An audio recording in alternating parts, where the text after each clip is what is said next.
warahmatullahi wabarakatuh, kawan-kawan sekalian, pendengar, penonton TVRI Sumatera Selatan dimanapun Anda berada. Kita ketemu lagi di acara TVRI Bicara, saya Weni Ramdiastuti. Hari ini, hari Senin, tanggal 29 April, tamunya luar biasa, istimewa. Wali Kota Palembang, Ratu Dewa. Assalamualaikum warahmatullahi wabarakatuh, Mbak Weni. Wih, akhirnya ketemu setelah dilantik 20 Februari. Ya, 20 Februari. Bener ya? Ya. Langsung oleh Presiden ya? Siap, ya. Jadi sekarang baru berapa lama Ya, Pak Wali? hampir 67-68 hari. 67-68 Ya. hari, belum 3 bulan. Ya. PR-nya banyak nih ya. Banyak sekali. Segudang masalah. Segudang masalah.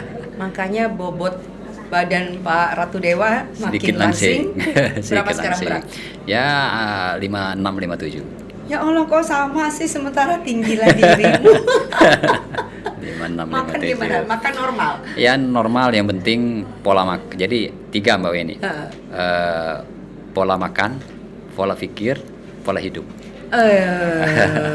Jadi teman-teman sekalian, kalau kita bicara dengan saya mewawancari Pak Ratu Dewa gitu ya, mungkin karena beliau ini mantan juru penerang, benar ya gitu ya, Jupen zaman dulu ya. Penerang. Jadi ada aja istilah yang selalu bisa dibagikan kepada teman-teman. Apa aja tadi polanya? Ya, pola makan, pola pikir, pola hidup.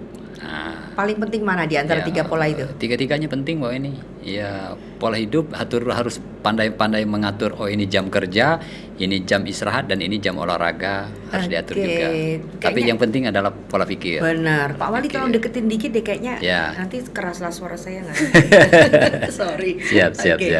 Pola pikir. Pola pikir. Nah, sekarang Pak Wali. Ya. Kita akan mendiskusikan tentang wajah Kota Palembang. Wajah Kota Palembang. Palembang. Banyak wajah ini, Mbak. Paling banyak wajah. Banyak multidimensi ya. Palembang ini umurnya berapa tahun ya? Ya, 1000 berapa? 1000 lebih lah, Mbak ini. 1000 tahun karena dia termasuk kota tertua. Terkok di antara beberapa kota di Indonesia, Palembang termasuk kota yang tertua. Tertua ya. Siap ya. Nah, karena tertua, Pak Wali, tentu dia tidak boleh tampil seperti halnya kota tua, benar nggak sih? Sangat setuju, Ya? sangat setuju sekali, Mbak Weni. Nah, Iya. Saya melihat lagi visi misi Anda nih ketika mengampanyekan diri kemarin ya. Ya. Oke, di antaranya kan ada Palembang macam-macam nih, Palembang Ya. Peduli, Palembang Gercep gitu ya. Ya. Ada Palembang Belaga. Iya. Yang pertama revitalisasi taman. Ya. Ya kan? Mana nih kok hilang? Revitalisasi taman, sebentar. Taman kota. Revitalisasi Ya. taman dan Palembang Terang. Palembang Terang, benar. Itu apa maksudnya? Ya, jadi Mbak Weni, rumah besar Palembang kita gagas mewujudkan Palembang berdaya, Palembang sejahtera. Tentunya turunannya begitu banyak, seperti kata Mbak Weni. Dari sisi pemberdayaan masyarakatnya, terus pemberdayaan pariwisata, UMKM, pemberdayaan pemerintahnya, kenyamanannya juga. Tentunya kalau bicara tentang wajah kota, banyak yang terkait, Mbak Weni. Bicara infrastruktur, bicara soal PJU tadi, penerangan lampu jalan, dan juga bicara tentang taman kota. Taman kota lebih spesifik kalau kita turunkan jumlahnya 224 taman kota. 224 taman kota. Oke, itu mau diapain? Pertama, ini masuk juga dalam kategori keinginan saya karena ruang terbuka hijau kita belum memenuhi undang-undang 30% syarat minimal. Sedangkan kita baru 16%. Jadi masih kurang 14%. Masih kurang 14%. Oke. Artinya taman kota pun itu masuk sebagai walaupun relatif kecil tetapi juga masuk ruang terbuka hijau. Nah, RTH, bagaimana ya? RTH benar. Bagaimana memelihara dan juga mewujudkan taman kota ini seperti di titik-titik tertentu, Mbak Weni, mulai dari katakanlah di jalan-jalan protokol, mulai dari turun bandara, terus ke Jalan Sudirman, di Kertapati, Pelaju, belum lagi di jalan lingkungan dan lain sebagainya. Ini juga masuk penataan taman kota. Sementara yang butuh perbaikan segera itu lebih kurang di angka 100-an lebih. yang lainnya sifatnya pemeliharaan. Oh, oke. Tetapi bagi saya pribadi belum genap ini 3 bulan. 3 bulan. Saya masih belum puas terhadap kinerja bawahan saya. Maka saya harus turun ke lapangan, melihat secara langsung. Tapi nggak marah-marah kan ya? Oh enggak, tetap saya ya ada juga timing yang pas, saya juga harus kesel kan. Tapi sekesel-kesel saya terkadang kan tetap ngedumel di dalam hati. Ngedumel. Oke, terus? Siap. Jadi saya ingin ada progres percepatan. Seperti saya tidak ingin asal-asalan. Kita bicara katakanlah wajah kota dalam konteks taman kota. Katakanlah di bawah LRT. Di bawah LRT tentunya kita harus paham bagaimana cara pengemburan tanah, bagaimana cara menanam tanah yang pas dan layak. Ini kan tidak sembarang, ada ilmunya pasti, Mbak Win. Cara menyiram yang bagus gimana. Nah, ketika orang ingin membersihkan tanah di dekat trotoar, diangkat ke permukaan, kan banyak pasir di sana, artinya tidak boleh. Dia harus dibuang kepada tempatnya. Termasuk pengemburan, tentu kan harus dicangkul yang bagus, dikasih pupuk kandang yang bagus, yang berkualitas. Makanya saya suruh ada pembelajaran. Lihat DKI itu bagus loh. DKI Surabaya kan bagus, Mbak Weni. Nah, saya ingin ini benar-benar ditata oleh Perkimtan. Saya kasih warning, Mbak Weni. Apabila kalian tidak mampu dalam sebulan ke depan mewujudkan taman kota yang bagus, rapi dan indah, jangan salahkan saya kalau itu saya serahkan ke pihak ketiga mengelolanya. Betul. Nah, itu saya kasih warning begitu. Kalau bicara anggaran, Mbak Weni, itu di pergeseran ini bahkan saya tambah. Saya tambah anggarannya, yang penting kualitasnya bagus. Buat baknya jangan asal-asalan. Buat baknya kadang kan kualitasnya juga saya lihat agak acak-acakan. Yang lucu temuan di lapangan, Mbak Weni, masa kelapa sawit ditanam di dalam trotoar kan tidak pas. Kenapa bisa kayak gitu? Nah, kenapa ya sih kayak ini kan ini jadi bahan evaluasi saya ketika saya keliling. Maka saya suruh bongkar. Ada tuh ininya saya lihat di sosmed. Iya, di sosmed. Saya saya tinjau lagi keliling-keliling di tempat yang lain, masih ada lagi. Belum lagi yang kadang saya bikin saya greget dan kesal juga, Mbak Weni. Ada pohon yang sudah relatif cukup lama, berkali-kali saya suruh tebang, peremajaan, ganti pohon yang baru juga tidak dieksekusi. Yang pada akhirnya kalau kamu tidak mengeksekusi besok, saya pribadi saya pinjam alatnya dengan pihak swasta, saya yang tebang. Ya untung saja cepat ditebang. Tapi seru juga kalau Pak Walinya langsung nebang ya. Nggak masalah, saya pikir biar tahu juga, biar ada hukuman moral kan buat penyelenggara kita di tingkat bawah, tingkat lapangan. Saya itu tidak ingin, karena ini amanah, ini bukan amanah ecek-ecek, Mbak ini 1,8 juta penduduk Palembang, saya pertanggungjawabkan. Itu yang terkadang memang persoalan yang mendasar itu ketika merubah mindset, Mbak Weni. Betul. Merubah mindset kalangan pegawai negeri sipil kita. Insya Allah lah pelan-pelan mindset ini akan kita rubah bahwa kita semua ini ada seorang pelayan warga Palembang. Saya kira itu, Mbak Wali. Kalau kita tadi bicara soal revitalisasi taman, kemudian lampu jalan harus terang dan segala macam, sementara Pak Ratu Dewa ini adalah orang yang sudah sangat berpengalaman dan sudah jam terbangnya itu tinggi sekali, dan juga ekspektasi masyarakat tuh tinggi sekali loh terhadap Pak Ratu Dewa. Berharap penuh kan? Berharap penuh gitu ya. Kalau menurut saya, sini kita diskusi ya. Kalau menurut saya kayaknya nggak bisa deh pakai cara-cara yang kelewat soft gitu ya. Apalagi orang Palembang tuh bukan berarti harus dikerasin, tapi kan emang tipenya beda. Yang pasti orang Palembang tuh nurutan, nurut gitu kan ya. Nah, ada nggak? Asal kena slow-nya. Nah, itu dia. Mak Mano lah, ketemu slow-nya belum? Insya Allah. Karena saya ini sudah ditempa sebagai PNS, Mbak Weni ya, cukup lama, 31 tahun 5 bulan. Terus ya alhamdulillah dikasih amanah sebagai kemarin PJ Wali Kota 9 bulan. Terus lagi definitif menjadi seorang wali kota. Insya Allah pembelajaran ini akan jadi bahan introspeksi saya, jadi bahan evaluasi saya untuk membuat program-program yang tadi. Apalagi kalau Mbak Weni senggol tadi masalah lampu jalan, Mbak ya. Lampu jalan, waduh, itu lebih ribet lagi, Mbak. Saya ini, Mbak Weni, waktu jadi sekda dari awal, 6 tahun saya jadi sekda, runtang-runtung turun ke lapangan, pengaduan yang paling banyak saya aktif di sosmed Mbak Weni. Banyak benar kata Mbak Weni, paling banyak pengaduan soal lampu jalan. Lampu jalan, termasuk saya pernah ngadu. Iya, soal lampu jalan. Maka kadang saya pemetaan. Oh, saya selesaikan dulu kecamatan A. Saya minta katakanlah IB 1 kemarin 227 titik lampu yang harus saya perbaiki. Oke, kemampuan sekarang berapa kamu? Kerennya cuma ada 2. Nah, jadi hal-hal kebutuhan mendasar harus saya penuhi dulu. Jangan sampai ada alasan petugas kita ada, Pak, tak ada kerennya, armadanya tidak ada. Nah, saya tidak mau alasan-alasan yang seperti ini. Maka sekarang saya supply, armadanya oke, terus tingkat honor juga kita tambah, terus kita rekrut lagi SDM-nya sehingga mereka bekerja lebih optimal. Nah, jadi dengan pemetaan itu setelah saya pikir lagi belum mencari solusi yang terbaik saya lihat. Maka ke depan khusus masalah lampu jalan Mbak ini, saya sudah menggandeng beberapa katakanlah pengembang dan juga pihak investor. Ada 57 titik lampu penerangan jalan umum. Sementara kita butuh lagi penambahan titik lampu baru itu di angka 30 ribuan biar Palembang terang benderang. Palembang terang benderang 30 ribu penambahan titik lampu lagi. Kuncinya tadi seperti kata Mbak Weni kan, pertama kita ini kalau malam terang benderang. Betul. Malam terang benderang, jalan berlobang katik lagi, sampah berserakan ndak katik lagi. Ini nanti kita masuk ke soal sampah. Begitu kita masuk Palembang, taman kotanya bagus. Betul. Nah, aku yakin Palembang, ini tampilan Palembangnya luar biasa. Maka ke depan soal lampu jalan saya menggandeng sebuah perusahaan, yaitu perusahaan tenaga surya. Jadi ketergantungan kita cuma dengan matahari nanti.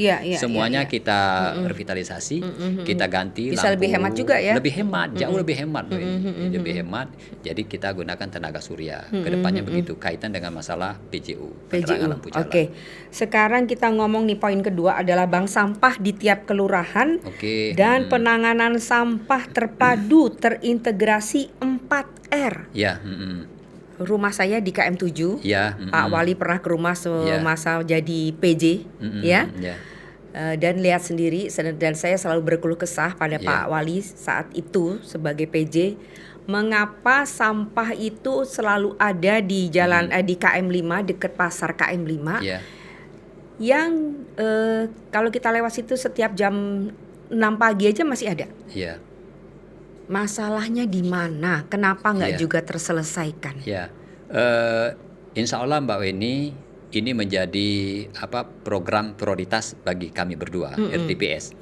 Jadi persoalan sampah ini memang persoalan yang cukup mendasar karena ini merupakan layanan dasar. Betul. Layanan dasar Mbak Weni, sekarang volume sampah cukup drastis meningkat. Dari berapa ke berapa? Yang sebelumnya ada 900 ton. 900 ton per hari. Sekarang meningkat 1.200 ton. Udah naik. Tadi saya baru lihat di Google 1065 ton kalau nggak salah. 1.200-an. Oke, apalagi waktu Lebaran kemarin ya. Lebaran kemarin itu kenaikannya 2 kali lipat. 2 kali lipat sampai Pak Kadin DLHK tuh, Pak luar biasa sampah kita. Enggak apa-apa, yang penting kamu gerak terus siang malam. Kadang saya kasihan juga dengan petugas di lapangan. Karena armada kita yang idealnya itu 225 armada. Truk ini. Tetapi sekarang kan baru ada 121 armada. Nah, masih kurang berapa tuh? Iya, masih cukup banyak Mbak Weni. 100-an 4 truk lagi. Nah, ini Mbak Weni, saya sudah bicara karena ini mau tidak mau, suka tidak suka, kita harus berkolaborasi, bersinergi dengan pemerintah provinsi. Saya sudah mengusulkan pemerintah provinsi untuk membantu soal armada ini. Dan insya Allah dari provinsi akan mencukupi semua kebutuhan armada yang ada. Kapan itu terrealisir? Mungkin dalam bulan-bulan ke depan sudah terrealisasi. Yang namanya bantuan keuangan daerah tertentu. Jadi bantuan keuangan, istilah lain itu bantuan gubernur nanti. Nah, ini akan terbantu. Belum lagi kita bicara tentang bulldozernya, bulldozer dan lain sebagainya. Ini program penanganan jangka pendek yang harus kami eksekusi. Itu TPA-nya masih di Sukawinatan ya? Nah, kaitan dengan masih, ini masih di situ. Dan volumenya udah mau penuh ya? Sudah penuh, bukan mau penuh malah. Makanya tadi bulldozer yang bisa mendorong kan, mendorong di Sukawinatan itu. Nah, ke depan ini program jangka pendek, jangka menengah dan jangka panjang. Kita ada proyek strategis nasional soal penanganan sampah. Oh, PSN ya? Ya PSN, ada 12 kabupaten kota di Indonesia khusus masalah penanganan sampah. Dan efektifnya saya kira ini mulai beroperasi di 2026. Nah, insya Allah kalau ini sudah beroperasi, saya yakin dan percaya persoalan sampah 1,2 tadi sudah bisa teratasi semua. Dan kita bisa menggandeng kabupaten kota penyangga lain, Ogan Ilir, Banyuasin, Ya, itu itu deket-deket bisa, ya. Deket-deket semua, bisa kita adakan MOU, sampah itu bisa kita ambil semua. Gimana dengan upaya ekstrim ya untuk mengatasi sampah? Misalkan nih saya cari-cari bahan ya tentang teknologi pengolahan termal yang canggih dengan membangun fasilitas waste to energy skala besar dengan teknologi insinerasi atau gasifikasi mutakhir yang dapat mengolah ribuan ton sampah per hari sekaligus menghasilkan listrik. Iya. Apakah PSN itu mengerjakan yang seperti Mengerjakan ini? itu semua. Jadi IGP kita itu ya pemenangnya kemarin adalah dari Cina. Dan itu menjadi energi listrik bahkan menjadi B3. Nah, ini bisa dibuat konblok dan sejenisnya itu. Dan ini beroperasi seperti kata saya tadi bahwa ini proyek strategis nasional ini di 2026. Ini juga cukup terbantu. Terus gimana yang program waktu dekat ini, kemarin saya ada alat yang bisa mengelola sampah, makanya nanti kita beli 2-3 yang digagas oleh prajurit-prajurit TNI. Nah, itu juga ada alat dibantu. Ini juga percepatan kita menangani sampah di 2 tahun ke depan. Itu program yang jangka pendek yang segera kita eksekusi. Oke. Soal habit orang Palembang juga, Ya, biarpun orang kota, Iya, tapi kebiasaan. habitnya masih mobilnya bagus, ya kan, saya nggak usah nyebut merek. Iya. Cuman dia buka secara dia juga cuma begini, cemplung ke jalan, Ke jalan, ya. gitu ya. Upaya apa nih? Ya, sebenarnya dari sisi regulasi semua sudah ada kok ini. Regulasi sudah ada, perdanya sudah ada, perwalinya sudah ada, tetapi penyelenggara kita di lapangan ini yang belum ada sikap keberanian untuk menerapkan sebuah aturan. Kenapa nggak berani? Nah, itu dia. Jadi saya katakan ini mari didahului dengan sosialisasi dulu secara masif, terus mulai dari tingkat RT, tingkat lurah, kecamatan sampai dalam skala yang besar disosialisasikan. Ini loh, kalau kalian membuang sampah sembarangan dendanya ini, sanksinya ini. Nah, tidak cukup dengan itu, akan diperbanyak CCTV. Jadi di sana CCTV banyak, bisa dimonitor, terintegrasi. Kita punya command center, nanti ketahuan semua. Oh ini masyarakatnya di kelurahan A, di RT B, ini macam-macam ketahuan. Nah, nanti cukup kita sampai, Pak, mohon maaf, Bapak kemarin buang sampah di sini, di sini. Itu ini loh. udah berlaku belum yang CCTV di common center untuk ngelihat warganya tuh buang sampahnya tertib atau enggak? Belum. Ini masih sangat terbatas. CCTV kita baru agak miris sebenarnya, belum sampai 100-200an. Saya pengen di Palembang ini paling tidak di periodisasi kami ini di 1000 CCTV harus terpasang semua, masih kurang banyak. Jadi nanti insya Allah kalau CCTV itu kita optimalkan, dari sisi keamanan kita bisa tahu Mbak Wini. Iya, betul. Terus tadi dari orang yang membuang sampah, terus yang dari sisi perawatan yang lain juga bisa tahu semua, yang tawuran bisa tahu, yang kebut-kebutan di jalan juga tahu kan. Nanti termonitor semua lewat CCTV dan ini harus kita rekam. Nah, jadi kita tinggal menyerahkan ini ke pihak aparat keamanan. Ini loh Pak, kita dapat malam ini waktunya ini masyarakatnya ini. Nah, nanti yang bergerak tentunya aparat penegak hukum. Nah, ini juga harus kita optimalkan. Oke. Kalau soal sampah tadi saya itu masih gerem boleh dibilang sebagai warga biasa ya Om Dewa ya. Yang lebih gerem lagi ada Mbak Weni. Saya barusan tadi pagi secara spontan saya pengen pertama saya ingin kedisiplinan pegawai kita di tingkat bawah. Saya ke Kecamatan Kertapati. Jadi mulai saya dari rumah terus nyebrang ke jembatan Ampera, lewat sedikit kita ke jembatan Kertapati. Di tengah-tengah jalan itu Mbak, saya lihat telusuri itu di median sampah. itu kan? Iya, di median tengah-tengah itu loh kok sampah dibuang di tengah jalan. Itu kenapa sih bisa kayak gitu kan? Karena itu udah tadi bertahun-tahun. habit kata Mbak Weni tadi kan, habit kebiasaan masyarakat tuh dibawa ke tengah terus dengan harapan diambil petugas kita. Nah, saya katakan dengan Pak Camat, Pak Lurah, ini disosialisasikan dengan RT, masyarakat dikasih tahu. Pak Dewa, gitu. gini, sorry, Ya. motong nih sebentar Pak Wali. Itu camatnya tuh nggak mensosialisasikan atau gimana sih? Jadi gini loh ya, dalam bayangan saya nih ya, tugas wali kota tuh berat loh. Karena apa? Dia mengurusin sampai yang mikro-mikro, sampai Iya. kecil-kecil. Iya, benar. Tapi kalau wali kotanya itu rajin, otomatis kan camat segala macamnya juga rajin. Iya. Apakah habit? Ini saya bilang lagi habit. Iya.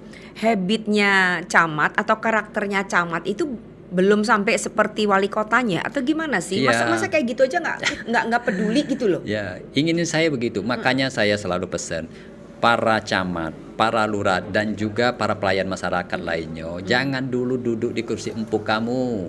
Sebelum kamu tahu di peta wilayah masing-masing, Pak Lurah, jingok nian di wilayah kamu cak mano, paretnya ada yang tersumbat dak, sampahnya banyak ida, ada wong sakit dak di sano, kamu urusi. Kita sekarang sudah punya layanan namanya jemput bola, layanan jemput bola, semua gratis, kesehatan gratis. Oh, masyarakat ada yang sakit, silakan kita punya nomor online, kita datangi. Terus ada lagi pengaduan masyarakat, masalah sampah, masalah yang macam-macam. Ada lagi pengaduan masyarakat, tinggal telepon. Kamu telepon bantu masyarakat. Sebenarnya tidak ada yang sulit sekira Mbak Weni. Mbak Dewa, kalau boleh di-share nih ya ke masyarakat gitu ya. Kita pengen tahu deh bagaimana kepemimpinan seorang Ratu Dewa dalam memimpin stafnya, mulai dari camat, kepala dinas dan segala macam itu, sehingga apa yang menjadi tupoksi itu bisa dijalankan dengan sangat tepat. Itu rapatnya tuh kalau Senin misalkan, saya nggak tahu ya, sorry. Misalkan setiap Senin Pak Wali rapat tentang sampah atau gimana? Sekarang rapat apa gitu loh ya. Polanya saya rubah Mbak Weni sekarang. Jadi pertama saya bicara wajah kota dulu ini. Wajah kota kemarin sudah saya rapatkan jajaran PU dulu. PU saya tidak ingin rapat itu yang bersifat normatif. Jadi kepala dinasnya saya undang, pejabat administratornya saya undang. Itu rapatnya nggak mesti di kantor ya atau gimana? Iya, nggak mesti di kantor, dimanapun bisa Mbak Weni ya. Terus on location ya? Ya setingkat umpamanya sekretaris, para kabit sampai ke UPT, unit pelaksana teknis di lapangan. Saya tidak mau melihat kepala dinasnya bicara. Saya langsung, kamu kabitnya urusan apa? Urusan jalan, jalan kota, jalan lingkungan. Oke, sekarang berapa jumlahnya? Sekian. Yang rusak berat berapa? Sekian. Oke, sekian ya. Kapan kamu mau memperbaiki? Berapa hari? Saya harus begitu Mbak ini akhirnya. Langsung ke teknis. Betul. Pak, kami bicara anggaran, kamu jangan bicara anggaran. Saya tambah anggarannya. Yang penting biaya pemeliharaan clear. Sehingga istilah program kami itu jamu, jalan mulus benar-benar terwujud. Itu satu dinas. Nah, ini saya terus maraton, Mbak. Kemarin Perkimtan juga bicara tentang masalah wajah kota, masalah rusunawa, macam-macam. Saya tes Mbak ini. Yang seru tuh di tempat di rusun sampahnya kayak gitu ya. Iya, benar. Terus? Nah, itu saya tes. Coba kamu Pak Kabid A, Mbaknya. Apa tupoksi Anda? Tupoksi aja nggak tahu Mbak Weni. Kan itu miris kan.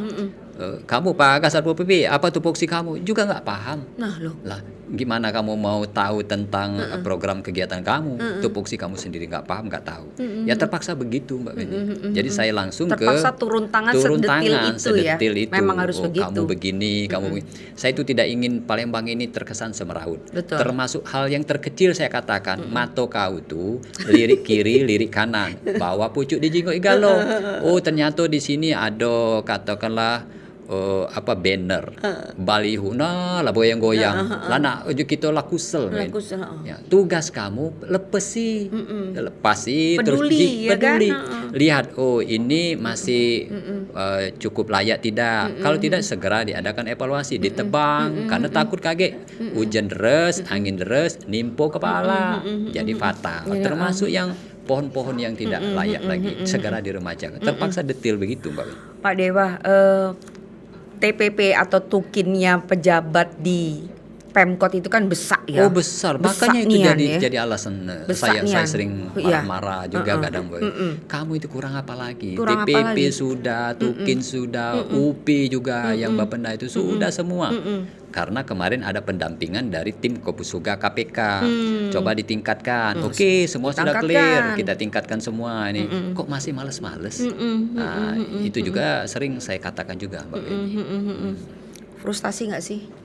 bagi saya terus berjuang karena ini amanah Mbak, ini diamanahkan saya. Ya, bismillah saja Mbak ini.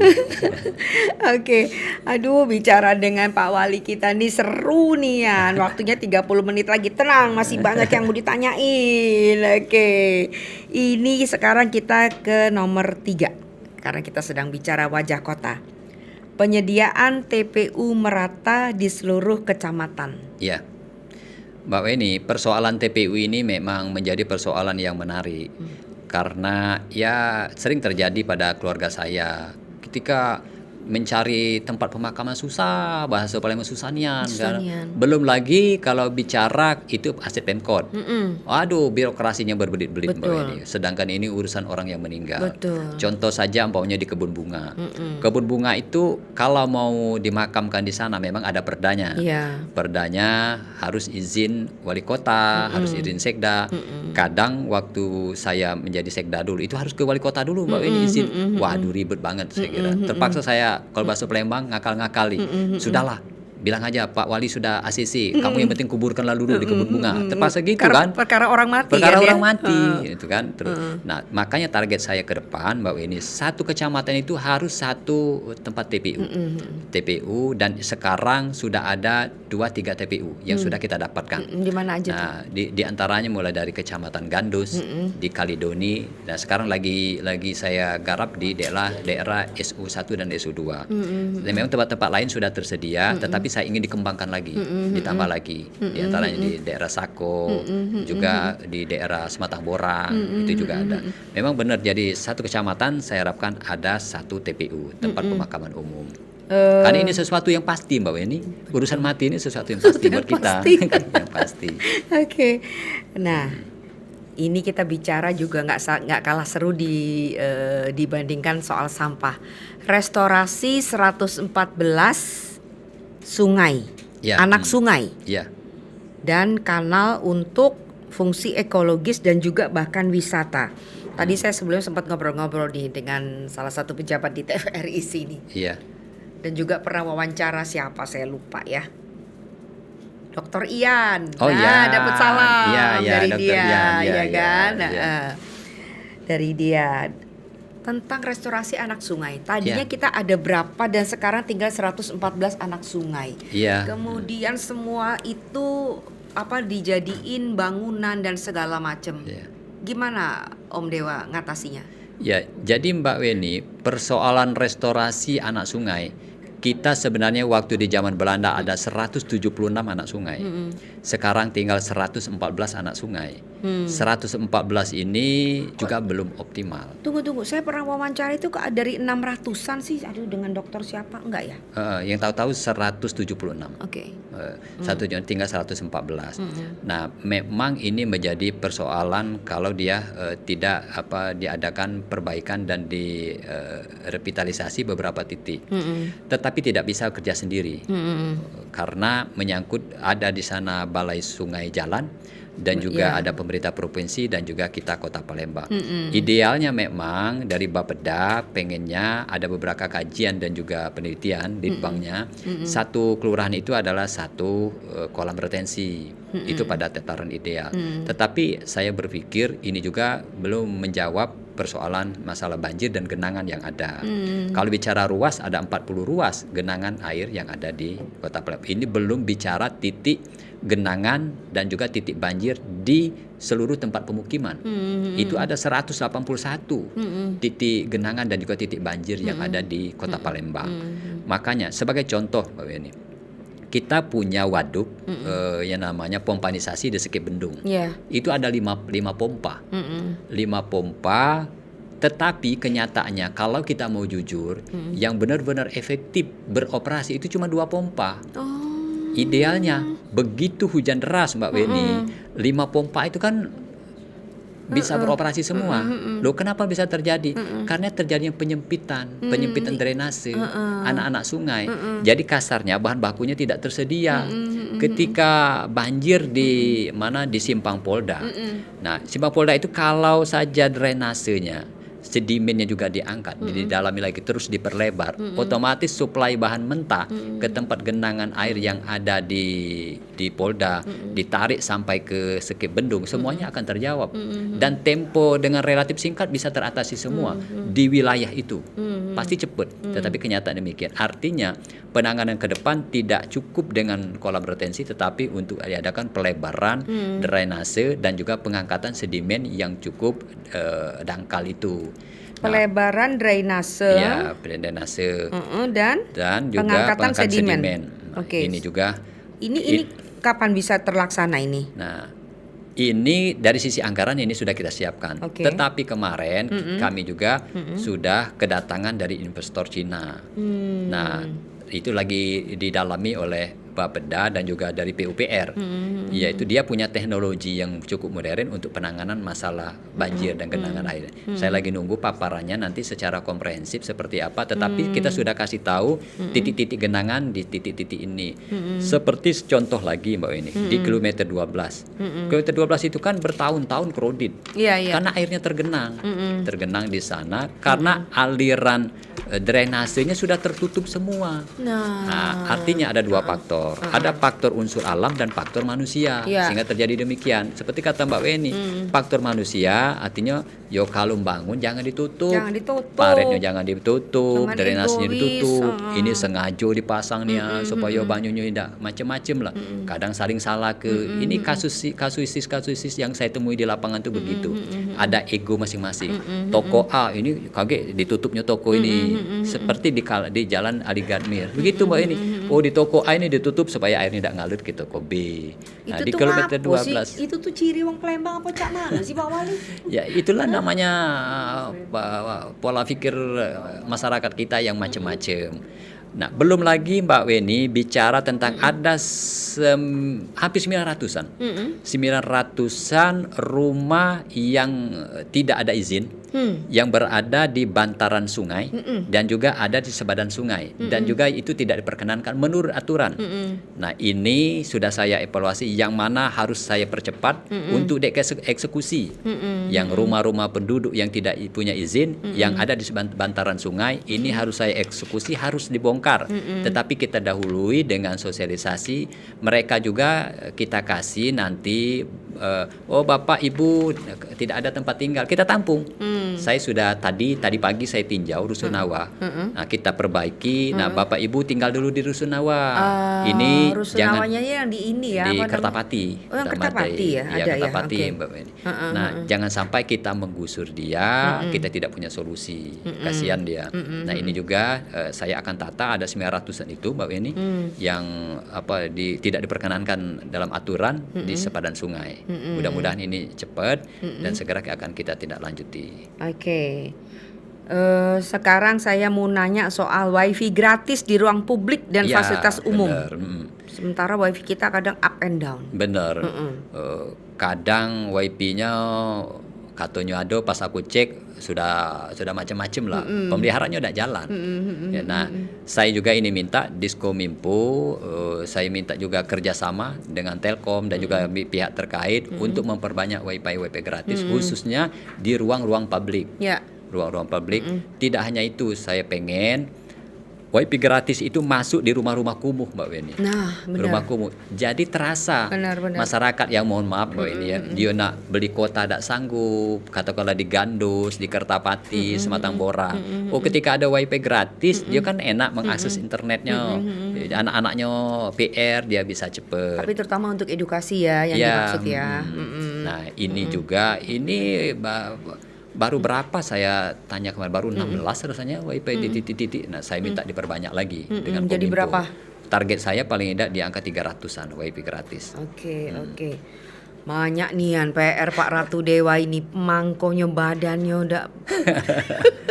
Yang penting minta doa sehat selalu Mbak Weni, sehat. Ya. Nggak bisa seperiode nih? Nggak bisa seperiode. Ya kita jalani aja Mbak Weni. Dijalani dulu ya. Kalau bahasa Jawa tidak ngoyo. Jangan ngoyo, cuman bergebuk setengah mati. Oke, ini kalau kita bicara soal permasalahan Kota Palembang, tentu Pening Palak.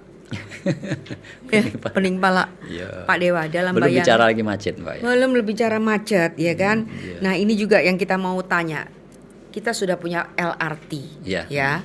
Dan Pemkot pun sudah membantu dengan menyediakan apa namanya? Feeder. Feeder, ya kan? Tapi masih aja dirasakan kurang. Iya. Ada nggak rencana ke depan gitu ya? LRT ini bisa dibangun dengan menghubungkan itu misalkan Kenten. Ya. Ini saya nggak tahu nih kapasitasnya Pak Wali atau enggak nih, tapi paling tidak dalam bayangan masyarakat, gimana LRT ini kan tentu bisa teroptimalisasi dengan ada beberapa tempat yang selama ini belum tersambung. Ya. Kenten itu kan padat sekali Iya. masyarakatnya. Apalah yang bisa membuat Anda meyakinkan pemerintah pusat bersama gubernur tentu ya, sehingga ini perlu ada lanjutannya.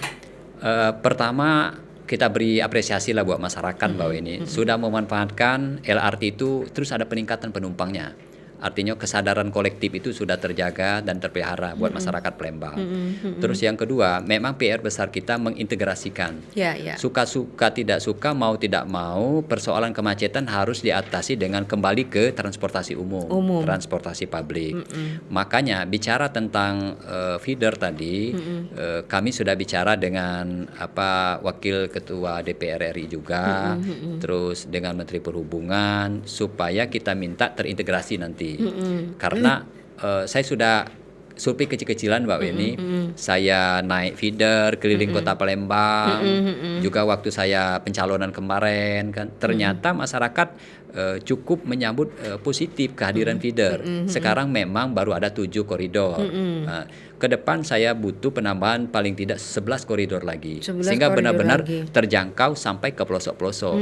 Dan ini juga menjawab keinginan masyarakat, lagi pula mana hemat, nyaman, murah lagi Mbak ini, dan itu terjangkau sampai ke pelosok-pelosok, tempat-tempat kelurahan dan juga RT.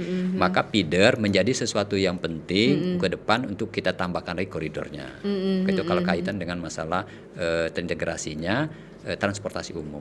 Ada nggak bukan sumbang sih, apa ketentuan dari Pemkot untuk mengharuskan PNS-nya atau instansi-instansi swasta pun Pak Wali minta untuk secara berkala naik LRT? Kalau itu waktu saya menjadi sekda kemarin, bukan saja himbauan, bahkan saya wajibkan waktu itu untuk para PNS dan non ASN naik LRT.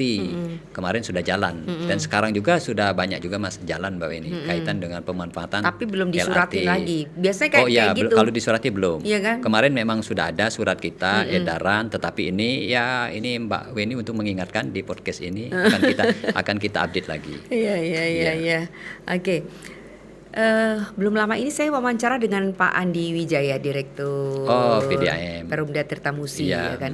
Ini lagi gencar-gencarnya Palembang mau dijadikan kota modern dengan sanitasi yang oke. Oh iya. IPAL, ya kan? Iya. Kalau menurut Pak Dewa, apa kendala paling besar kita untuk mensosialisasikan IPAL itu ke masyarakat? Apalagi ini ya, sedot tinja secara berkala itu loh. Ya, kalau saya belum ke tataran yang sedikit jauh itu. Saya ingin membereskan dulu bahwa ini 16,3% penduduk yang belum teraliri air bersih. Yuk kita tuntaskan dulu ini.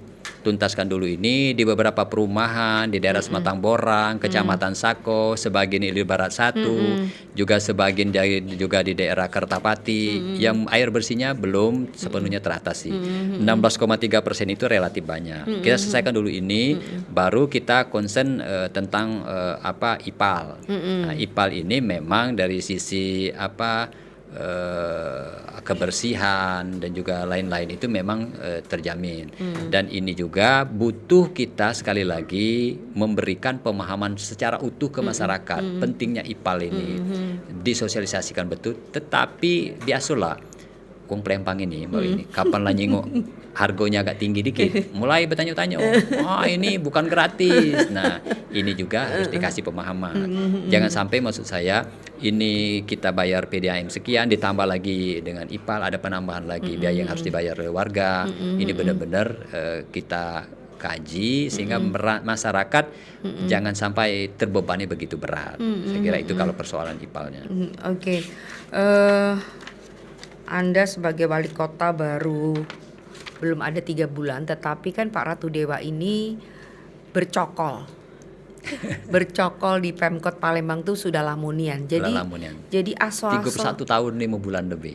Iyo, jadi aso-aso tuh sebenarnya dari dulu lah jadi wali kota. Iya dak, iya dak. Iya. Jadi karena Pak Ratu Dewa itu sudah boleh dibilang menguasai luar dan dalam, tapi secara definitif boleh dibilang Iya, seperti iya. itu baru kali ini. Ya, Masyarakat tuh nggak mau tahu loh Pak Ratu Dewa, Benar. karena Pak Ratu Dewa sudah jadi wali kota dari zaman dulu. Ya, ada. Sorry ya, ini bukan agak Ya, lebay, tapi ya. kenyataannya begitu. Sehingga kalau kita bicara Palembang itu identik dengan Ratu Dewa. Ya, karena dari awal Mbak Weni selalu dorong saya tuh, yuk manggil dulu kan Om Dewa nyalon, nyalon. Iya nyalon. Nah sekarang tapi begitu sudah duduk ya kan di singgasana sebagai wali kota, Ya, tapi walaupun nggak serius. Meskipun sudah serius, tapi Iya. saya kira infrastruktur orang-orang di dalamnya juga harus mendapatkan tempaan yang luar biasa. Kayaknya Pak Ratu Dewa sebagai wali kota mesti pasang kumis yang lebat deh. Ya. Jadi begini, saya tidak mau niru-niru gaya orang Mbak Weni. Saya ingin pure, Ratu Dewa inilah adanya, begitu saja. Saya tidak mau dibuat-buat. Yang semestinya saya tidak pernah marah. Coba Dewa buat-buat gaya marah-marah, tidak mau. Yang penting bagi saya Tapi inilah lah saya. kemajuan ada juga marah-marahnya. Di Ger- sosmed ge- saya lihat. gerem aja Mbak ini, kadang Ica-ica gerem, be, hah? gerem Mbak ya, kadang Gerem kan kesel kan, Kesel kadang kan, kan kesel, kita ingatkan ini, akhirnya timbul juga kan rasa gerem itu. Pak Dewa tuh kalau dalam memimpin gitu ya, saya pengen tahu dalam memimpin itu kasih target nggak ke Oh iya, stafnya? saya pasti terukur. Kalau staf saya, kepala dinas, terus kepala badan, camat, lurah, pertama saya pastikan kalau dia tidak punya data lengkap, saya tanya tidak paham, pasti saya suruh pulang. Jadi itu udah kejadian? Udah sering. Udah sering. Coba undang saya dong pas lagi ada. Oh boleh, gitu ya. boleh Mbak ini. Iya. Yang kedua, saya jengkel betul kalau kepala dinas itu diwakili kalau tidak ada alasan yang pasti penting ya, ya. Dia wakilkan kepada Sekdin, Kabid, apalagi diwakilkan dengan non PNSD. Itu sudah terjadi. Honor misalkan nggak lucu Honor. nian Seorang PJ wali kota, seorang sekretaris daerah memimpin rapat kok diwakilin non PNSD, saya usir pulang. Padahal tadi kan TPP sudah dikasih, Iyo. tukinnya sudah dikasih, kurang apa lagi? Besarnya Kalian loh itu Palembang dikasih itu. uang sedikit uang itu adalah uang rakyat yang harus dipertanggungjawabkan. Nah, manfaatkan itu hanya sekedar rapat kok masih sampai ke non PNSD disuruh mewakili. Terus ditanya, baik kalau bahasa Palembang tuh angak engok. Ini. Nah, itu membuat pusing gitu kapal ditanya-tanya. Tupoksinya lagi tidak paham juga, tidak tahu lagi. Core value ASN ini juga tidak paham lagi, Core tidak tahu value ASN lagi. juga nggak tahu.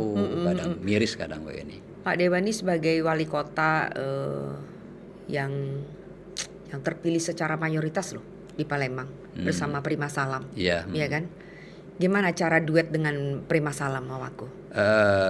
Saya kira duetnya saling menutupi. Pasti ada kekurangan dan kelebihan. Saya juga pasti banyak kurangnya. Mungkin Pak Prima Salam ada sisi lebihnya. Anak Begitupun muda itu ya? Ya sebagai anak muda kan, ya biasalah masih butuh bimbingan, masih butuh arahan. Apalagi saya lama di birokrasi kan. Tentunya saya kira beliau juga punya sisi lebihnya. Saling tutupi lah kira-kira. Saling tutupi. Iya. Jadi kalau kemarin ini saya konfirmasi aja di sini ya. Ya, Nanti lain kali semoga saya berkesempatan wawancara Wawako kan gitu. Ya, oke, jadi nanti saya sampaikan. Ya. Ya. Kemarin kan ada marah-marah tuh ya. Wawako kita ya ada marah-marah sempat gitu viral ya. ya, Sempat viral kayak gitu ya. Ada nggak omongan gitu ya dari wali kotanya negur Wawakonya? Oh, jadi ceritanya begini, Mbak Weni. Dia pernah satu mobil sama saya, Pak Wawako. Prim, itu kok ada bangunan apa ya sebelah kiri itu? Ya, tutup seng gitu. Itu kalau kamu ada waktu mampiri. Kan gitu awalnya. Oh iya Pak Wali, siap. Terus seminggu, 2 minggu belum, berikutnya mungkin dia sempat baru dia mampir. Maka terjadi kejadian. Sebenarnya saya sudah tahu memang karena saya suruh kaget baik kok ada bangunan kok sedikit mencolok gitu. Makanya beliau hadir di situ, dia cek beberapa dokumen yang ada di sana, ternyata menurut dia ada beberapa dokumen yang belum terpenuhi. Nah, itulah ceritanya kejadian kemarin. Cuman cara menyampaikannya Ya. kali kurang pas ya. Kurang pas ya. Saya juga sampaikan karena Saya panggilnya Adinda. Adinda. Prima Anak Salam. muda itu. Ya, sekarang kan sudah wakil wali kota. Hati-hati, baik bicara, sikap, tindak. Kalaupun sedikit jengkel, emosi tetap ditahan. Saya katakan juga demikian. Jadi Kalau ngasuh juga bahasa ya. Jawa itu ngemong lah. Ngemong, luar biasa nih yang memang Om Dewa kita ini. Oke, Anda membayangkan nggak ya Palembang nanti nih? Dulu kita identik dengan Adipura, kan gitu ya? Iya. Masih ada nggak sih Adipura itu? Adipura sebenarnya masih ada Mbak Win. Tapi kayaknya kurang hidup ya, atau gimana ya? Atau nggak ada lagi? Memang kriterianya itu cukup ketat kan. Ada beberapa hal yang memang karena banyak hal yang dinilai Adipura. Tidak hanya terkadang kan orang kan hanya melihat dari salah satu sektor, tapi sektor lain juga.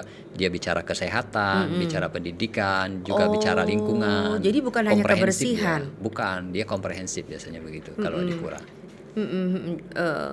Terbayang nggak maksud saya gini?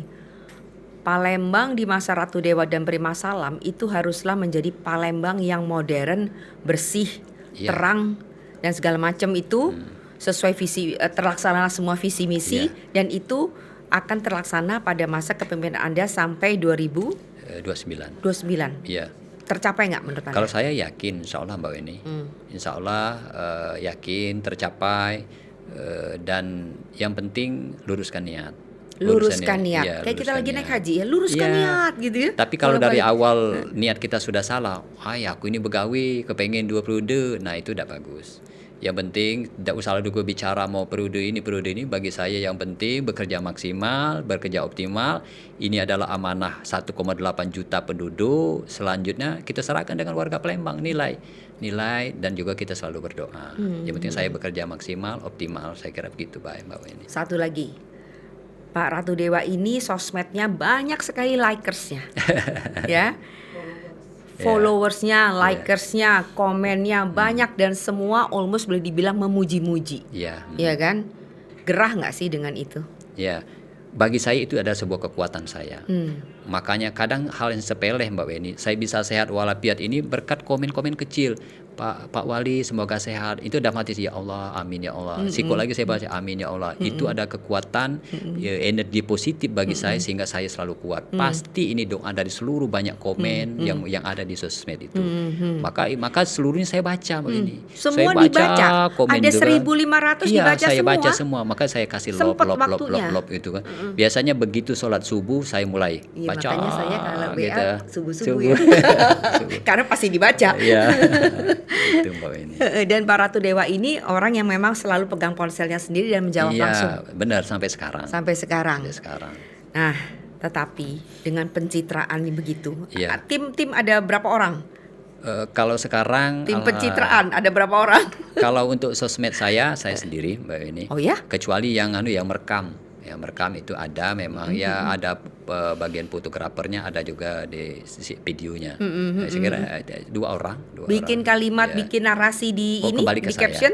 Kembali ke saya kalau itu. Langsung. Ya. Memang nggak sia-sia karena mantan Jupen tadi. Iya, belajar Mbak Weni lah. Karena kalau kita nggak bikin kalimat sendiri itu rasanya nggak enak karena saya yang mengalami kan, jadi enak ngarangnya. Keluar ininya jiwanya dapat gitu ya. Tapi pencitraan kan harus dibarengi dengan aksi nyata ya. Iya. Nah itu dua hal kadang kan. Ini kalau kita punya konten yang tidak terpublish rasanya percuma Mbak Weni. Masyarakat harus kita kasih tahu kan. Kita publish. Ini loh gawi pekerjaan saya kemarin. Kita kasih tahu masyarakat. Nanti masyarakat menilai. Jadi antara konten dengan kinerja harus berbarengan satu sama lain. Iya. Oke. Teman-teman sekalian, ini luar biasa ya kesempatan teman-teman bisa mendengar langsung apa yang menjadi idenya Pak Wali Kota kita, Pak Ratu Dewa, kemudian rencana-rencananya, kemudian perasaan-perasaannya. Saya kira ini sebuah hal yang harus diapresiasi dan tentunya kita berharap sama-sama Palembang menjadi kota yang berdaya, kota yang sejahtera. Berdaya dan sejahtera. Berdaya dalam hal mulai dari sisi pemberdayaan masyarakatnya, pembangunannya, sektor pariwisata UMKM, kenyamanannya dan pemerintahannya. Oke, jadi kalau kita ngomong dengan Pak Ratu Dewa nih memang ini selalu talkative ya. Apa aja yang ditanya pacak jawab. Ada yang mau disampaikan untuk warga Wong Kito? Ya, Ratu Dewa Prima Salam tidak bisa bekerja sendiri. Kami butuh sinergi, kami butuh kolaborasi, kami butuh kerjasama. Doakan kami semoga bisa menjaga, memelihara amanah ini. Doakan kami berdua dan keluarga senantiasa sehat walafiat selalu. Oke, terima kasih banyak. Siap Mbak Weni. Sampai siap, ketemu siap. lagi. Amin ya. Makasih banyak teman-teman Ya. sekalian. Wassalamualaikum warahmatullahi wabarakatuh. Waalaikumsalam warahmatullahi wabarakatuh.